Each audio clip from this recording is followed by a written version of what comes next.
Bonjour à tous et bienvenue dans ce nouveau Inside the Track. Salut Kevin. Salut. Alors aujourd'hui on va parler d'un titre... aujourd'hui on va parler d'un trio, donc c'est Louisa, Flavia et Nessa So. Ouais.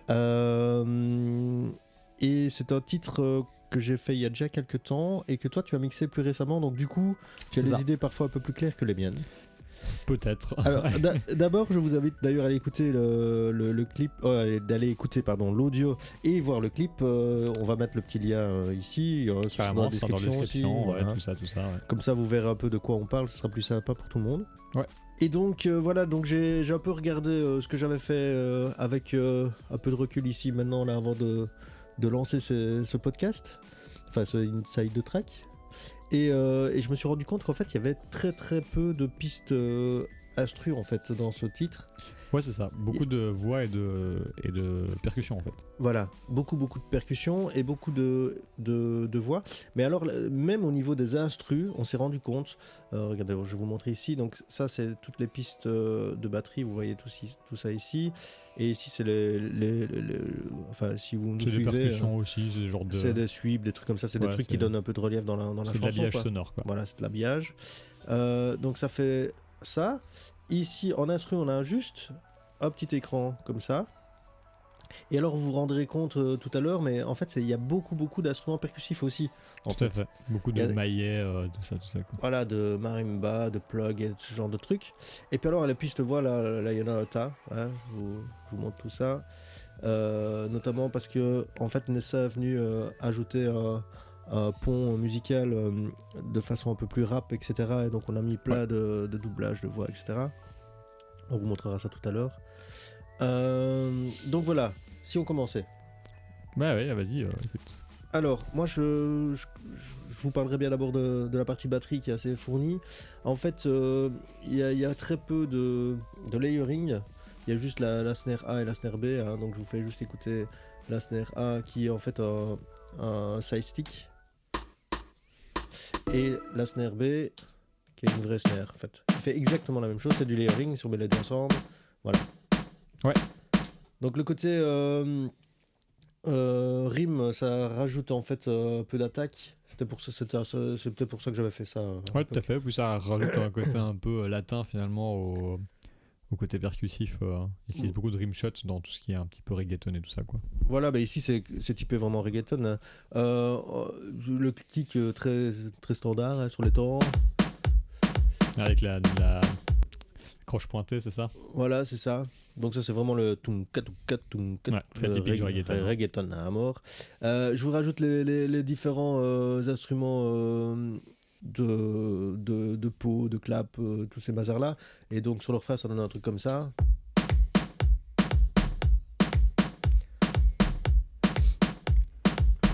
Il y a un petit snap en fait que vous entendez. Et il y a le tom en fait qui donne juste qui rajoute en même temps que le dernier snare quoi. Ouais. Donc tu vas peut-être aller un peu plus loin dans la boucle vu que là il y a une boucle sur une mesure je pense. Ouais. Pour voir un petit peu parce que t'as rajouté d'autres trucs aussi. Hein.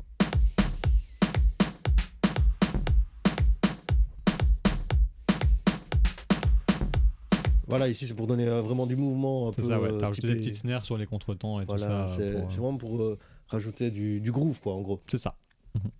Et c'est des petits coups par-ci par-là. Vous voyez par ici, je vais zoomer un peu comme ça vous voyez mieux, mais il n'y a vraiment pas grand-chose finalement. Hein.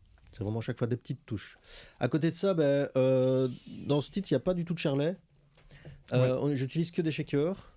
Et en fonction du passage dans lequel on est, ça va être des différents shakers quoi. Par exemple ici dans le refrain c'est un shaker vraiment en double croche.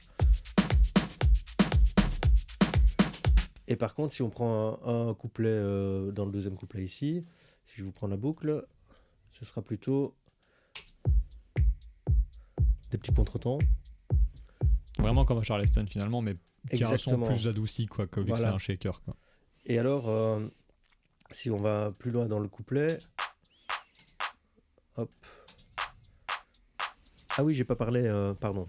Je vous ai pas parlé du pré-refrain où en fait c'est un passage où il y a plus de kick et c'est remplacé par des claps sur tous les temps. C'est fort à la mode il y a un an ou deux. Ouais. Et simplement, j'ai fait ça aussi ici. Je vous le mets. Donc c'est vraiment très voilà, très club quoi finalement. Ouais, en fait, ça permet de redescendre l'énergie pour la faire remonter jusqu'au Dans le refrain. refrain après, ouais, exactement. Et donc on a fait le tour ici de tout ce qui était batterie. Avant de vous parler des voix, je vais vous montrer en fait que dans les instrus vraiment instru, j'ai mis beaucoup de plugs en fait. Je vous montre tout ça. Voilà.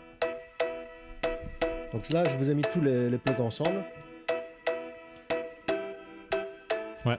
Là, on entend, on entend que ça donne du rythme aussi par-dessus. Voilà, quoi, et si je rajoute la batterie avec, vous allez voir que c'est juste... Ça vient renforcer la rythmique de la batterie en fait.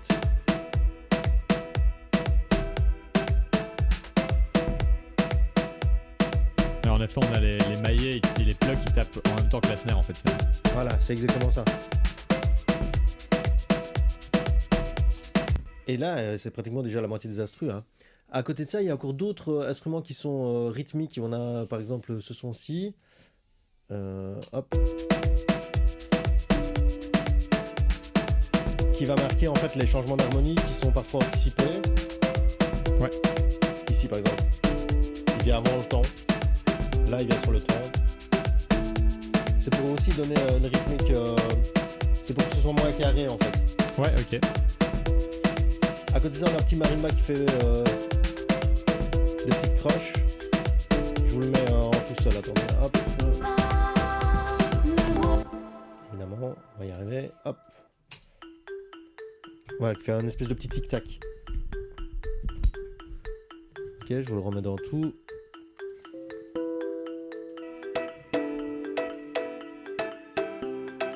Ouais, et du coup, ouais, c'est marrant parce que du coup, ça cadre le rythme. Et en même temps, t'as les accords qui donnent du swing, quoi. Donc, voilà, c'est ça, exactement. Là, c'est pour remettre un peu de régularité, en fait, dans ce truc chaloupé, quoi. Alors, on a un petit piano séquence, ici. En fait, c'est une autre rythmique, là. Je vais le mettre avec les autres, vous allez voir que c'est décalé. Ça répond en fait aux plugs, aux autres petits plugs. Ça joue plutôt sur les contretemps, etc. quoi. Non, c'est vraiment une rythmique différente, c'est pas que des contretemps. Hein. Oui, non, c'est pas que des contretemps, c'est évidemment. Et donc si je mets tous les trucs un peu rythmiques ensemble, ça donne ça.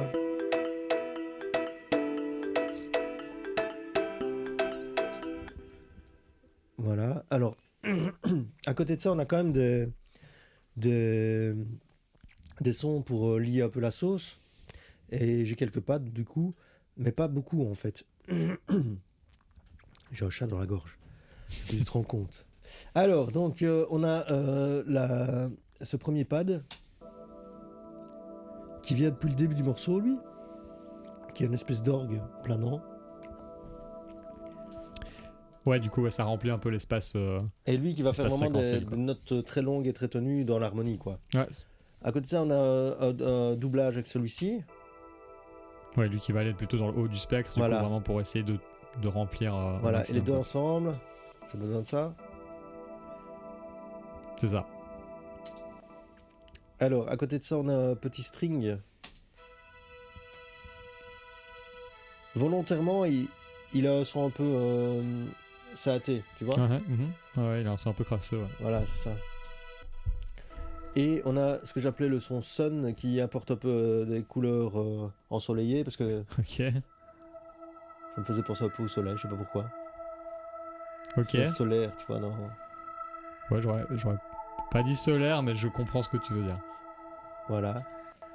Et on a un dernier qui est ici plus bas, celui-ci, qui est aussi dans le même genre. Ouais. Un peu plus aigu. Et donc si je mets tous les pads ensemble, ça donne ça.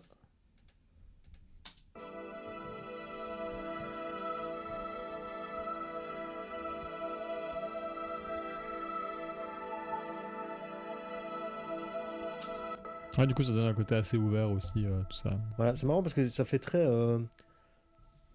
autre planète, tu vois, je trouve. Ouais, il y a un petit côté espace, ouais, un petit côté. un peu rencontre du troisième type, quoi. C'est ça. Ouais. Et alors, dans les instrus, en fait, il reste que deux éléments.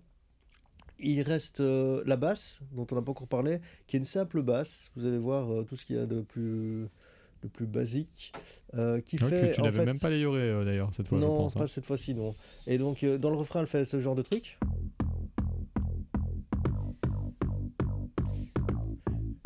C'est drôle parce qu'elle est aussi assez percussive finalement. Ouais. Je vous mets avec les temps.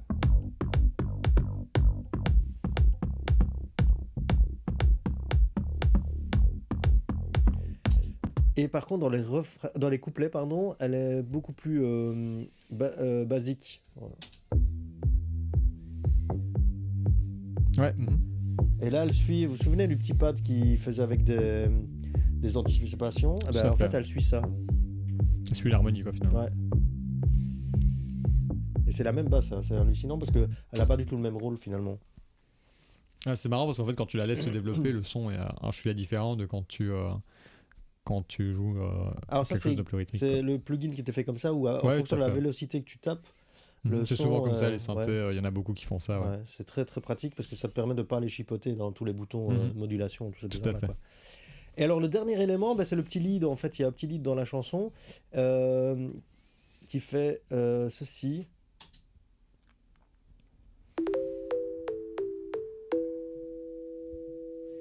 Donc tu fais une petite mélodie par-dessus Voilà, c'est ça. l'harmonie. Ici, c'est quoi, vraiment finalement. l'intro, quoi.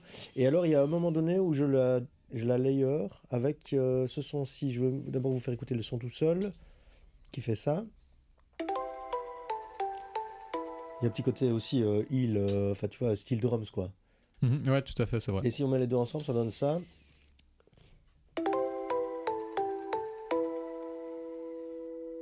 Voilà, et ça, c'est vraiment des petites touches à gauche, à droite. Il n'y en a pas beaucoup. Si on regarde dans le projet entier, voilà, tu vois, il y en a un petit peu dans l'intro, juste le premier son un peu plus doux. Il y en a ici dans le premier refrain. Il y en a à la fin du deuxième refrain. Et à la fin du troisième refrain, c'est tout. Il n'y en a pas d'autre, quoi. Ouais. Donc voilà, ça, c'est pour la partie instru. Il n'y a pas des masses de trucs, finalement. Hein. Non, franchement, ça va, c'était assez épuré. Je m'en suis rendu compte quand j'ai mixé. C'est en fait tout est très rythmique en fait finalement et ça a été un peu le point du mix, on en avait parlé, il fallait vraiment qu'on entende bien les rythmiques différentes, etc. Ouais. Donc ouais, tout est assez axé là-dessus et au final ça rend plutôt pas mal, ouais. Après, au niveau des voix, donc c'est la première fois que je faisais un trio. Et ça fait du coup beaucoup de pistes. Alors, je suis parti sur le principe que au niveau voix lead, on n'allait pas charger à mort. C'est drôle de dire ça alors qu'il y a 1000 pistes de voix. Il y en a exactement 40 sur 80, donc la moitié du projet c'est des voix. Ah oui, que t'as compté toi. Voilà, bah je vais pas compter, il y avait les numéros. Ça l'a fait pour moi. Ok. Et donc on a donc Flavia qui commence la chanson, le premier couplet. Au milieu du premier couplet, Louisa rentre et fait une tierce au-dessus. Ouais. Et puis dans les refrains, en fait, elles se répondent. Oui, donc elles D'accord. chantent toutes les deux en même temps. En fait, c'est pas un vrai trio, c'est un duo où il y a un passage, il y a un pont avec une troisième rap, personne. avec une troisième personne. Hein.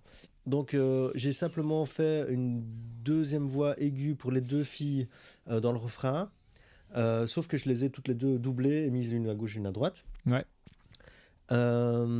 Et puis après, j'ai juste rajouté des voix. Qu'est-ce que je dis? C'est des voix susurrées, non? Oui, parce mais que je me souviens qu'il y avait des voix susurrées. voilà. Dans le Alors truc. attends, parce que j'ai dit des bêtises. En fait, dans le refrain aussi, ce que j'ai fait, c'est que j'ai fait du doublage. Oui, bien sûr. Le doublage assez classique, voilà, finalement. que moi je fais assez régulièrement dans les refrains. C'est ça. Presque toujours en fait. Donc en fait, on reprend la même voix, mais chantée. Enfin, c'est la même chose mais qui est rechantée. Voilà, c'est Et ça. que tu Et là, je fais superposes, quoi. gauche-droite. C'est ça. Voilà, pour les deux filles. Et puis il y a des harmonies au haut. Et Voilà, il y a les voix harmonies en susurrées. haut qui sont ici, du coup. Ici, gauche-droite aussi. Pareil pour Flavia, pour Louisa. Et puis alors, on arrive en fait où j'ai pris le pli ici de rajouter des voix susurrées. Vous voyez ce que c'est les voix susurrées? Je vous l'ai fait écouter. Donc, c'est vraiment des voix faites juste avec du souffle. Alors, je vous fais écouter ça. C'est chanté en murmurant, quoi, de façon générale. Voilà, c'est vraiment... Ouais. Tout seul, c'est spécial. Ouais, mais c'est dans le tout. Hein. Ouais, évidemment. Alors je te remets toutes les voix avec pour que tu te rendes En compte. fait, ça rajoute de la texture à la voix, hein, de façon générale. Si les gens se posent la question de pourquoi on fait ça, bah, ça rajoute de la texture à la voix. Quoi. Ouais, moi j'aime beaucoup ce genre de voix. J'en utilise assez couramment, mais j'essaie de pas trop en abuser parce que du coup, voilà. Mais là, dans ce refrain, moi je trouvais que ça donnait vraiment un truc un peu en plus, quoi. Tourne-toi vers le soleil. Tourne-toi. Ouais, c'est notamment une technique que Dave Grohl a déjà utilisée dans certaines des chansons de Foo Fighters et tout ça. Oui, c'est pas du tout le même style. Hein, mais... Ouais, mais justement, c'est pour ça que je trouve que l'exemple est sympa parce que c'est pas le même style, mais c'est une technique qui s'utilise quoi, en fait, de façon générale. Et tu sais pour quoi, donner je vais une t'expliquer texture, comment j'ai commencé à utiliser cette technique. Ça date d'il y a très très très longtemps. En fait, c'est en écoutant une chanson de Pascal Obispo qui n'est pas du tout connue, Ok. qui s'appelle Respire ou un truc comme ça. Où il faisait plus ou moins Et la en même fait, chose, il faisait, mais c'était assez flagrant sur cette chanson-là. Ouais. Et je me suis dit un jour, tiens, je vais essayer ça, parce que j'adorais le côté texturé de ça. Et depuis, j'en utilise Assez fréquemment. Quoi. assez fréquemment, parce que moi j'aime bien le côté un peu sensuel que ça rajoute, tu vois. Ouais, ok. Dans la variété, je trouve ça très bien. Mais c'est vrai que dans le rock, même dans le métal, c'est fort utilisé en fait. Ouais, rajouter du souffle Ouais. sur la voix pour en fait parce que quand tu cries et tout ça, le souffle il est pas toujours présent et donc rajouter du souffle par dessous pour venir retexturer, c'est assez courant en fait. Donc voilà, ça c'était pour vraiment tout le côté, on va dire, voix normale. À côté de ça, il y a des petits, comment est-ce qu'on appelle ça, des petits aou. Je sais pas comment dire ça. C'est des adlibs. Ouais, non, c'est même pas ça, c'est des petites mélodies en fait qu'on aurait pu faire au synthé, mais là qu'on fait à la voix. Je te fais écouter. Tu vois, ici, il y a par exemple. C'est toujours question-réponse. Ça, c'est vraiment entre la fin du premier refrain et le deuxième couplet, quoi. Ouais, Et il y a ça aussi dans le pont pendant qu'elle rappe.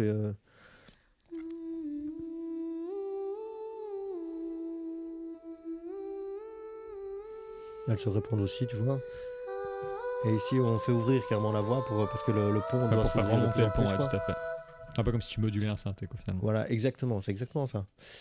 Donc voilà, ça c'est pour Flavia et Louisa, donc les voix. En fait, la chanson était écrite comme ça au début. Il n'y avait pas de rap. Ok. Et puis je trouvais que c'était ces voix lead là que je vais vous faire écouter qui étaient censées donner du changement dans le pont. Ouais. Mais je trouvais que ça changeait pas assez et alors finalement j'ai proposé à Nessa d'enregistrer un rap par-dessus. Okay. Et donc elle m'a enregistré ça. 10 pas en arrière et 3 petits pas en avant, le sac à dos encombrant, les faux amis pesants. Un jour bang bang, clean up tout viré, plus de peine, le soleil peut briller. Sortir des sentiers, se laisser aller, à 100% les ailes déployées. Allez, tourne-toi, suis nos voix, tourne-toi, suis ta voix. Voilà, elle m'a enregistré ça et dans le tout ça donne terriblement bien. Et on a fait juste alors du coup quelques petits rajoutes au niveau de certains mots, etc. pour ponctuer en fait. Ponctuer le truc. Et en fait, toutes les ajoutes que Nessa a fait, je les ai fait doubler par Louisa et Flavia. Voilà, ce qui explique le nombre astronomique de pistes de voix, notamment. Mais le but, c'était vraiment de rendre un côté full à ces adlibs. Je vous fais réécouter le même pont, mais avec toutes les adlibs. 10 pas en arrière et 3 petits pas en avant, le sac à dos encombrant, les faux amis pesants. Un jour bang bang, clean up tout viré, plus de peine, le soleil peut briller. Sortir des sentiers, se laisser aller, à 100% les ailes déployées. Allez, tourne-toi, suis nos voix, tourne-toi, suis ta voix. Et voilà, vous voyez que là, il y en a un paquet, mais c'est ça qui donne le côté vivant, en fait, de ce pont. Tu trouves pas ? Bah oui, ça rajoute beaucoup. Et s'il n'y avait pas ça, ça serait plus plat, ouais. Ouais. Et c'est souvent, d'ailleurs, un des trucs, c'est un petit tip que je pourrais donner, mais souvent la différence pour moi entre un produit, enfin, ouais, c'est ça, entre un titre produit et un titre démo, c'est justement que souvent les gens qui n'ont pas l'habitude de produire musicalement des choses, ils viennent avec souvent une seule voix sur toute la chanson. Ouais. Et souvent, ce qui fait le côté produit, c'est justement toutes ces petites rajoutes, même s'il y a des exceptions à ce que je viens de dire, hein, mais c'est souvent le truc qui fait démo ou le truc qui fait un peu plus produit fini. Ça fait un peu plus professionnel, évidemment, quand tu as plusieurs voix, etc. Au final, tu te rends pas compte qu'il y a eu autant de voix.